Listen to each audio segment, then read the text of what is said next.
You're watching Action News Now. Storm Tracker weather. Coverage you can count on. A live look at the Alert California Sunset Hill camera over Butte County. We're tracking some high temperatures now, widespread triple digits right now. But this just into the newsroom, Howie.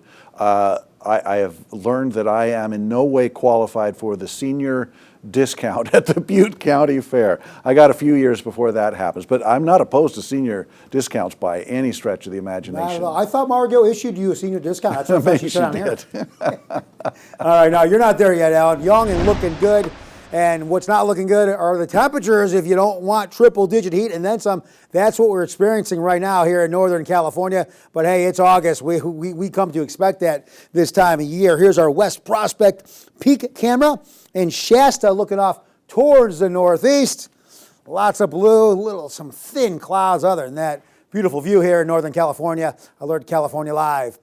Mostly clear and mild and warm for tonight before we eventually cool down a little bit. Hot through the weekend, and then a modest cooling next week. Okay, here's our low temperatures. Look at the valley, barely dropping out of the 70s, maybe just for a brief cup of coffee for about an hour before we start warming up again. Chester's not bad overnight at 55. The same over there in Bernie. Weaverville dropping to 54. Magalia, not as good, staying right around 69 overnight.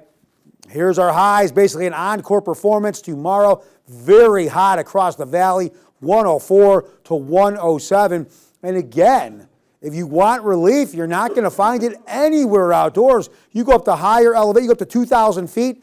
Over there in Weaverville at Hayfork, look at 100 plus. You go up to 4,000 feet. Over in Bernie, you're still at 96 degrees. Alturas, 98. So yes, you're looking at an air-conditioned day, frequent breaks, lots of water, a pool, and a safe, non-fast-moving body, cool body of water. Because anywhere outside, Mother Nature's not helping you. And the reason for that, because Mother Nature is pushing high pressure our way, that is going to stay right over us, right through the weekend. And that just means, again, lots of sunshine, holding the cooler air from the north, those storms from dropping down. Now, the Delta breeze could funnel enough moisture potentially over the weekend that gets pushed up the mountains, then the heat from the sun, that could destabilize us and bring us some thunderstorms, but those storms will have to overcome the lid, the cap, if you will, on the atmosphere. High pressure pushing down doesn't allow for that lift, so it's going to be a tough battle. I'm going to keep it at maybe under 20% for those storms. As I move the timeline, Sunday, Monday, high pressure continues to heat us up here in Northern California because it takes until maybe Tuesday before we potentially drop out of the 100s. We stay very much on the hot side, even as we exit our latest heat wave. Still going to be hot here in Northern California, Alan.